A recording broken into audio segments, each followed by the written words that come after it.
Jubilito TV official. Okay, so yun. And what's up mga kabagis, this is Jubilito TV Official at eto na naman pumuli ang isang edisyon ng ating reaction video mga kalingap at kabagis, no? Pero bago po lahat, syempre po, shoutout po muna natin Kuya Val Santos Matubang at Edna Vlogs at Kalingap Rab sa ating mga kalingap netizens, kalingap subscribers at kalingap supporters. Mega love shoutout po sa inyong lahat. So ito na nga mga kalingap at kabagis, no, for today's reaction video. Magawa lang po tayo ng reaction at muli po pagbibigay ng ating personal opinion regarding po dito sa naging live streaming po, no, ni Boss Bobby TV 143. Ayan, shoutout sa iyo Boss Bobby TV 143 at pakisuportahan din po, no, ang kanyang YouTube channel mga kalingap at kabagis, no.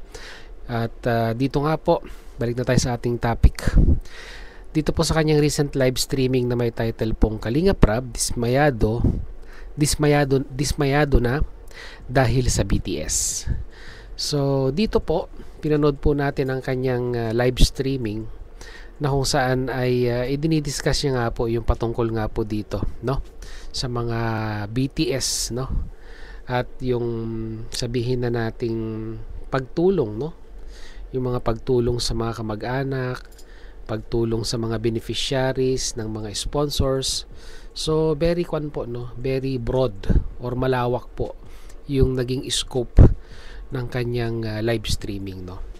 Pero mukhang yung mga ibang viewers at mga kasamahan po nating reactors mga kalingap at kabagis ay inaalmahan yung pong naging statement ni Boss Bobby TV 143 patungkol po, no, dito po sa mga pagtulong ng mga supporters dito po kay Joy Diwata. So ano po yung inaalmahan ng mga kasamahan nating reactors at mga supporters dito po kay Bobby TV 143 ay ipaparinig ko po muna sa inyo. Then saka po natin ipagpapatuloy, no, mga kalingap at kabagis, no.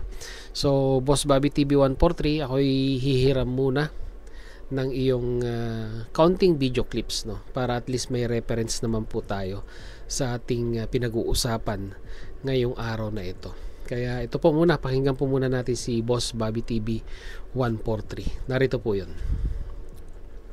Ako Kuya Bobby, nagmula na may Franjoy, hindi na talaga ako nangumusta. Kapag padala lang ako, tama lang naman, di isip puro Franjoy na lang. Ay mali yan, Mayra 14. Okay. Dito meron siyang binasa na komento, no, galing kay Mayra 14 na kung saan ang komento niya ay parang hindi na siya nakikibalita sa kanyang mga kamag-anakan. Sa tingin ko po ito po ay isang OFW, bagkos ay sabi niya nga po, and I quote, ay nagpapadala na lamang daw po siya, no, sa kanyang mga kamag-anak, sabihin na nating pamilya, hindi po natin alam. Pero yun po yung pagkakabanggit. At nakapokus na lang daw po dito po sa Franjoy, no, mga kalingap at kabagis, no. So ang topic kasi bago po nasimulan itong komentong ito ay patungkol nga po sa pagtulong, no. Pagtulong sa mga kamag-anak, pagtulong sa mga basta related sa pagtulong, yun po yung start of discussion ni Bobby TV 143 dito. At ito yung susunod na statement na talagang inalmahan po, no, ng supporters po ni Joy Diwata. Pakinggan po natin. Yan. Guys, ako napapansin ko yung iba grabe ang pagkapanati ko, no? Pero siyempre karapatan nyo yan eh.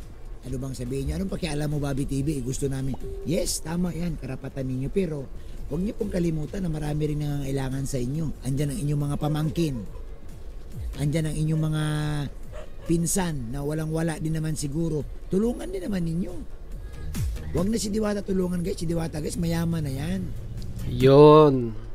Yun po yung inaalmahan ng mga viewers ngayon, mga kalingap at kabagis, lalong-lalo na po yung mga nakasuporta kay Joy Diwata na di umano ay wag na daw pong tulungan itong si Joy dahil nga po mayaman na siya. So marami ang umalma dito. Pero ipagpatuloy natin mga kalingap at kabagis, no, kung ano pa yung isusunod ni Bobby TV 143 dito. Baka may cambio siya bandang huli, hindi po natin alam. Pero sige, pagpatuloy po natin. No, real, hindi ako galit kay Diwata. Ibig ko guys si Diwata, natulungan na. Bakit hindi niyo ikalat ang inyong tulong sa iba? Bakit nakatutok na lang sa iisa? Yun yung sinasabi ko. Kung talagang gusto nyo, sa bagay, ang iba kasi sasabihin lang naman, dito lang kami. Kay ganito lang kami. Ayaw namin sa iba, wala tayong magagawa dun. Kasi nga, rights nga nila yun. May kanya-kanya tayong opinion. Pero kung ako lang guys, nakakalungkot din ang iba na wala. Hirap na hirap. So tulungan din po natin. Tulungan din po natin. Parang ayaw ko mag-live. Okay. Guys, so yun mga kalingap at kabagis, no, himay-himayin natin yung pong statement na ito ni Boss Bobby TV 143, no. Una, may nag-comment.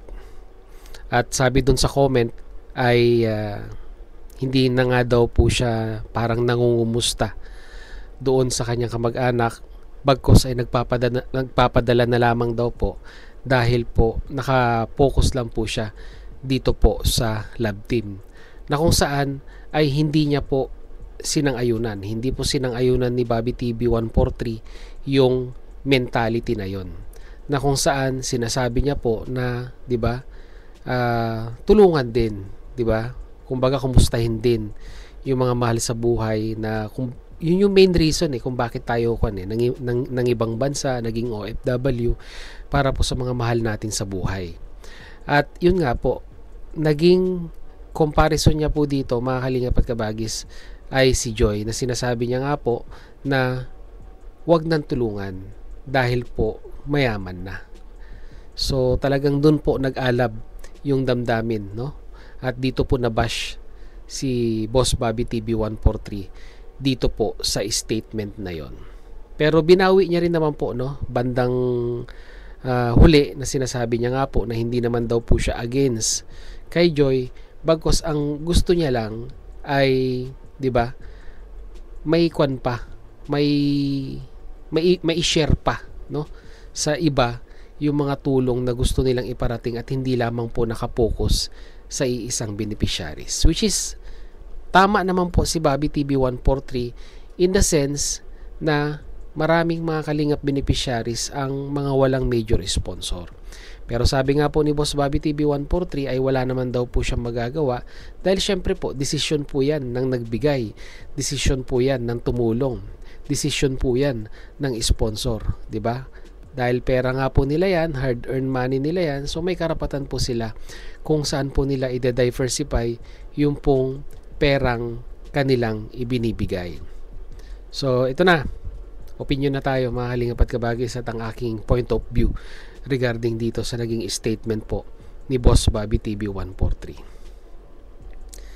Sa dinami-dami, Boss Bobby TV 143, sa dinami-dami naman kasi ng pwede mong gawing reference, no, regarding nga sa idinidiscuss mong topic, ay bakit naging kwan mo pa, 'di ba? Naging example mo pa si Joy Diwata, 'di ba? Sa tingin ko po, no, parang naging kwanto, naging honest mistake itong statement na nabitawan po ni Boss Bobby TV 143. Siguro po later on nung nasabi niya yung mga ganung kataga ay napaisip siguro po siya, no, na bakit yun yung naging example niya, no, mga kalingap at kabagis, no. Ang gusto lamang po sigurong iparating ni Boss Bobby TV dito, mga kalingap at kabagis, no, may mga kamag-anak tayo na marami pong pangangailangan din, at tayong nakakaluwag ay mayroong kapasidad na punuan yung kanilang pangangailangan. Mapakamag-anak man yan, 'di ba? Mapaanak mo man yan, mapaasawa mo man yan, ay dapat ang gusto lang sabihin dito ni Bobby TV 143 ay first i-priority po natin ang ating pamilya bago ang iba, no? Mga kalingap at kabagis, no? Kasi nga po, 'di ba? Naaalala ko po, no, mga kalingap at kabagis, parang kung hindi po ako nagkakamali ay meron pong nabanggit noon, matagal na pong panahon, itong si Kuya Bal Santos Matubang patungkol po sa pagtulong. Nasabi nga po ay tulungan mo muna, 'di ba? Ang iyong sarili bago ka tumulong sa iba, 'di ba? Kasi naman, or tulungan mo yung mga taong malalapit sa iyo bago ka tumulong sa iba. Which is parang yun yung gustong sabihin ni Bobby TV 143 dito, mga kalingap at kabagis, no? Na kung saan hindi lamang po sa mga kamag-anak natin, sa mga mahal natin sa buhay, ang first priority natin. Kung yun man ay napupunuan na natin ng ating mga pangangailangan at yung mga ibinibigay natin sa mga sinusuportahan natin ay extra lamang, no, ika nga, no, ng ating kinikita.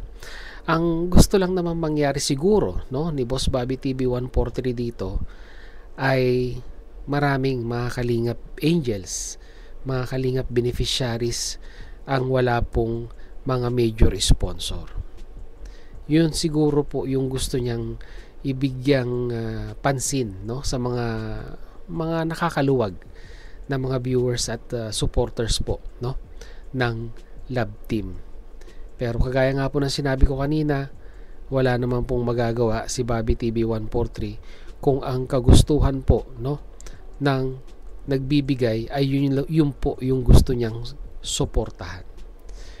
'Di ba? Tama naman, mga kalingap at kabagis, no. Pera mo 'yan eh. Ikaw masusunod kung saan mo dadalhin yung perang, 'di ba, pinaghirapan mo. Ang nakikinita ko lang na sablay na naging statement nga po ni Boss Bobby TV dito ay yung naging reference niya itong si Joy, na yung sinabi niya po na wag nang tulungan dahil nga daw po mayaman na. Ganun sa akin lang, 'di ba? Kasi talagang mabigat po 'yan. Mabigat po sa damdamin ng isang supporters na sasabihang wag nang tulungan kasi mayaman na. Isipin na lang po natin na si Joy ay nag-aaral pa. Mahaba pa ang karera niya, no, sa kurso niyang nursing. 'Di ba? Ilang taon pa ang gugugulin. Ilang daang libo pa, no, ng tuition ang kanyang gagastusin para may sakatuparan yung kanyang pangarap, 'di ba? Although todo ang grind ni Joy, no, sa kanyang pagiging brand ambassador ng Velvet Box ay syempre po, no, bilang isa sa mga sabihin na nating nakakaluwag sa kanilang pamilya ay hindi naman po pwedeng hindi tutulong ang isang Joy Diwata, no? So sabihin na natin na talagang yun po, no, kailangan pa rin siguro ng isang Joy Diwata ang makakatuwang, no, sabihin na nating via sponsors at dun po sa kanyang pagiging brand ambassador. Kung kulang pa yan, kaya nga po siguro nagmaterialize yung pong Love Team na Pranjoy, mga kalingap at kabagis, no, para siguro po nakikinita naman siguro na Kalingap Rab, no, yung sitwasyon ni Joy na parang mas kailangan niya pa ng extra grind, kaya po nabuo muli yung Love Team na yan, no, mga kalingap at kabagis, no. Well, anyhow, syempre hindi naman magmamaterialize yan kung hindi pumayag si Joy. Kaya ang ganang sa akin lang ay suportahan na lang po natin, 'di ba? Para siguro sa ikatatahimik ng community po ng mga sumusuporta kay Joy ay suportahan na lang, no, kung ano yung sa nakikinita ni Kalingap Rab na mas magandang ikatatakbo ng karera ng karir ni Joy Diwata sa community po ng Kalingap, no? At sasabihin na naman ng iba dyan, parang anlayo, di ba?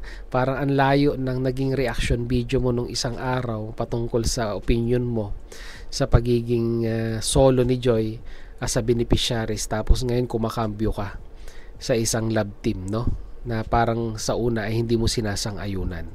Well, mga kalingap at kabagis, no, yun naman pong unang reaction video natin ay ating personal opinion regarding po doon sa naging statement po ni Nanay Imelda.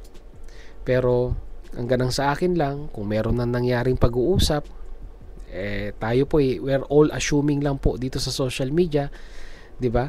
Hindi rin po natin alam, baka nakausap na rin po ni Kalingap Rab si Nanay Imelda, wala na po tayong magagawa doon, 'di ba? Lagi pong mayroong istorya sa likod ng bawat topic or isyung pinag-uusapan natin. na kung saan ay sila lamang po ang nakakaalam. Tayo lang po ay nagre-react base po sa ating napapanood, mga kalingap at kabagis, no?